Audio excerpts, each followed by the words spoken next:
Okay, I'll jump on the bandwagon. Everyone's talking about this Netflix film, Leave the World Behind. And you have two camps. You have one camp that's making it seem like this film is so intellectually in depth. Most people just won't get it, so if you don't like it, it means you're kind of stupid. And then the other camp is trying to make it seem like this is some grand conspiracy, some message from the government telling us, we little civilians, what we should expect in the future. And I'm in the camp of, this movie sucked ass.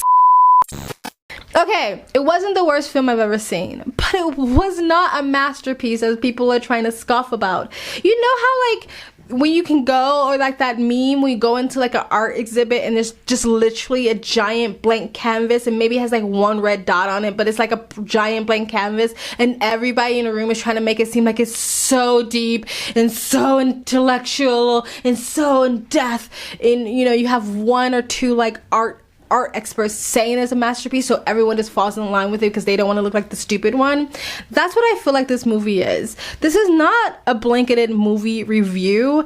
I'm going to talk about the thing that I actually despised about this film the most, but I'm going to leave that towards the end. So if you want to just see that rant, go to the end. I'm going to give a quick overview of the movie and then we're going to get to that. Okay, Leave the World Behind is a Netflix film starred by the most famous Julia Roberts and some other actors scattered about. And this guy, I forget his name, not Matt Damon, the guy from Footloose is in it. I know that. But anywho, it's about a family who goes rent a summer house in the middle of nowhere, and then all of a sudden two complete strangers show up into their door in the middle of the night, ask to stay in, and then there's some tension between them and some slow stories going on, and everyone's kind of suspicious that something going on in the world.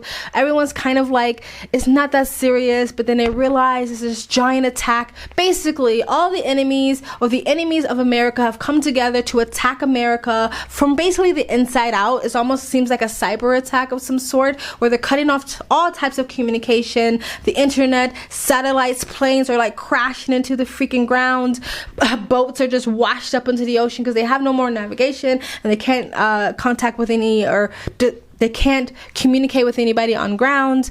In America, the government, the military have just sort of like ghosted the citizens. They're not helping. They haven't set up anything.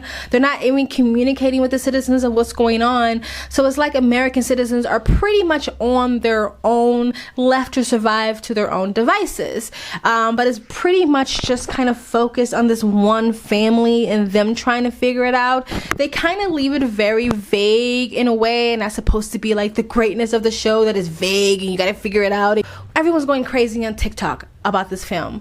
My suspicion is that because this film got so popular in a conspiracy realm anyway on TikTok, people are now going to watch this film for that purpose, to like make notes and find all the little details that they think is a message from the government or some sort of conspiracy, so they can make a TikTok about it. But I think if you would have just watched this film before it became really trendy, you probably would have forgot it as soon as you turned the TV off. It was not that great. It was not that good, and it's not that deep. I love smart films. I love intellectual things. I love stylized films and stuff like that. And I fucking love conspiracy theories. It wasn't that. It was trying to be, but it wasn't. I will have to say this, the tension in the film that I kind of felt the whole time, I liked that part. It was disappointing that it went fucking nowhere. You kind of kept expecting that something's gonna happen, and nothing ever happened, so you're just being edged literally the entire time. But at least I enjoyed the tension for what it was at the moment. But at the end, I kind of feel like I wasted my time, and I felt a little bit duped by everybody saying it was such an amazing film and watching it and being like, what the fuck was that? I do think the film would do better if it was a series and not a film. I think it would have done a lot better if it was a TV series, a mini series or whatever, than a film, in my opinion. Now, The part that I really despised about this film was this stupid fucking racial undertone that didn't need it. And if they would have just kept that out and focused more on making the film actually good, I would have preferred that. But let's talk about it. So, like I said, Julia Roberts and her family rents this really massive mega mansion in the middle of nowhere, by the way. And two strangers that they never met, never spoke to, don't know who they are, show up at their doorstep in the middle of the night. Julia Roberts, like a good parent, even though they dropped the ball later on, basically was like, who the fuck are you? We don't want to let you in our house because we have children and we want to protect our family. The man and his daughter, or the man and a woman at the time, basically said that, hey, this is our house, we own it, we are the ones who rented it to you, but now we just don't feel like going back to the city to sleep in our own residence, and my dad's needs are bad, so he don't feel like walking up a flight of steps. Now, tell me, if two strangers in the middle of the night, in the middle of nowhere, came knocking on your door and saying, we own this house, let us in because we don't feel like walking up a flight of stairs back in the city, would you let them in your house? This is where Julia Roberts and the father, whoever he was, dropped the ball by letting two strangers that they've never met, never spoke to, don't know who they are, had no proof or evidence that this was their home, walks into their home in the middle of the night, in the middle of butt-fuck nowhere, where their children lay. Julia Roberts then proceeds to ask the man if he can see any identification to prove who he is, because at least she has the name of the person she rented this house from. So can you show some identification to prove who you are? The man then fumbles in his pockets and say, oops-a-daisy, I must have left it somewhere. Again, if two strangers showed up on your house in the middle of the night, in the middle of butt-fuck nowhere, with no identification to be able to prove they are who they say they are, would you be a little suspicious? Most people with a functioning brain would be, right? Now, what the film tried to make it represent was Julia Roberts was racist. That Julia Roberts, the only reason why she was suspicious and being cautious and asking for identification is because they were black and she was white. Not because they're total strangers that she never met, never spoke to, had no identification, showed up in the middle of the night, in the middle of nowhere, asking to sleep in the same house where her children lay. No, it's because they were black, and that is the only reason why she was suspicious, and that's the only reason why she asked for any identification. Julia Roberts never said that herself. She does end up apologizing for her behavior later on in the film. Again, being protective of your family. But okay, the character in the film that made it more so the audience, so the audience didn't miss what was happening was the daughter. The daughter kind of spelled it out just in case you were just as confused as I was. Why the direction of trying to make Julia Roberts look like a bad person for wanting to be cautious to protect her children was a bad thing. Just in case you missed it, the daughter was the one who spelled it out that she's racist. Basically accusing Julia Roberts of only being cautious of this because they were black and only asking for ID because they were black, but of saying certain things to her father that, we own this house, why are we sleeping in the basement? It's because Julia Roberts paid good money to rent out the house. That's why. But again, they were trying to make this a racial thing, like, oh dad, you're bending the knee to this white woman, you're sleeping in the basement of your own house of this white woman that again paid good money to rent out this house. There was no point where I don't believe I ever heard him say like, here's a full refund for all your troubles for renting out this house. No, I don't think that ever came up, but they want to kick the family out that paid very good money to sleep here out in the middle of the night with their kids.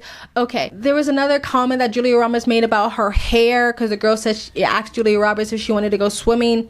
The girl said she didn't want to go swimming, and Julia Roberts said, oh, it's because your hair. Again, trying to hint at like, oh, Julia Roberts has some racial tendencies, but it's true. A lot of black people don't swim because of their hair. So I don't know how that's racist, but a lot of people of a lot of races don't swim because they don't want to mess up their hair. So there you go. And then there was a point in the film where the daughter basically said that she just wants to disconnect from this family, and she thinks her and her father should rely on themselves because you can't trust white people. White people bad. White people evil. Even though Julia Roberts have not displayed any of that tendencies by simply being cautious of strangers in the middle of the night showing up on her doorstep to protect her children, other than that, I don't see what tendencies she showed that she can't be trusted, especially the husband, who was even more willing to let them in. And by the way, the most asshole thing in this film was the husband leaving the Hispanic woman at the side of the road. That was fucked up. I guess I kind of get it, but that was fucked up. But anywho, he was very happy to let them in the door. But in some way, you could have tucked this whole racial thing out of it. You didn't have to make it about race. You could have just made it about the survival of the fittest. What would happen if this literally happened in America, what is basically the end of the world, and you have to look out for your own? Do you look out for just you and your fam, or do you partner up with someone else because it's better in numbers, right? You have more protection if you're in a bigger community, or is that more risky to trust other people because you're putting your kids at risk? That could have been the moral of the story. They did not have to make it about race. In some ways, I agree with the daughter saying, hey, dad, we don't know these people. We need to look out for ourselves, because obviously they're making it seem like the dad knew something a bit more than the rest of the family. So he had a bit more insight of what was going on. So she was like, look, we know what's going on. Kick them out. Take care of our own. I agreed with that. And I think most people would feel that way. And they even had that kind of back and forth with the guy from Footloose. Can't remember his name. Kevin Bacon, when he was like, look, I'm your friend, bro, but I gotta look out for my own children. It wasn't about race. It was just about survival of the fittest. They could have made that the message, but they made it about race, and it was stupid. They didn't have to make it about race. Why does it have to be like that? It's so annoying. Anywho, that's it. I'm running out of battery, so I'm going to end it there. Again, it wasn't the worst thing I've ever seen. I think they could have completely and utterly took the racial aspect out of it. And I really rolled my eyes with the whole racial thing the entire time. Again, the film to me was meh. It was okay. I don't know why people are making such a big deal about this film. But yeah, watch it and tell me what you think. Or if you already watched it, tell me if you think it's a masterpiece. Tell me if you think this should be Oscars nominations galore. The acting was fine, I guess. Or tell me if you think it's a secret conspiracy theories with a message, the government's trying to send us a message. I do think that happens, by the way. I love conspiracy theories. So I do think certain things are put in movies and TV shows to either normalize it or desensitize us, or to show us what might happen in the future. I do believe that. But do you think that's what this is? And if it is, do you care? Like, there's so many movies out there like this. Like, that's way better than this film. Anyway, did you enjoy it? Did you not enjoy it? Did you like the racial aspect to it? Did it annoy you? Let me know in the comment section below. Please like, comment, and subscribe. Hit that bell to get the notifications when I do upload. All of that really does help with the algorithm, guys. You can donate. Please donate. It helps keep me on this channel. And you guys have an amazing, beautiful day.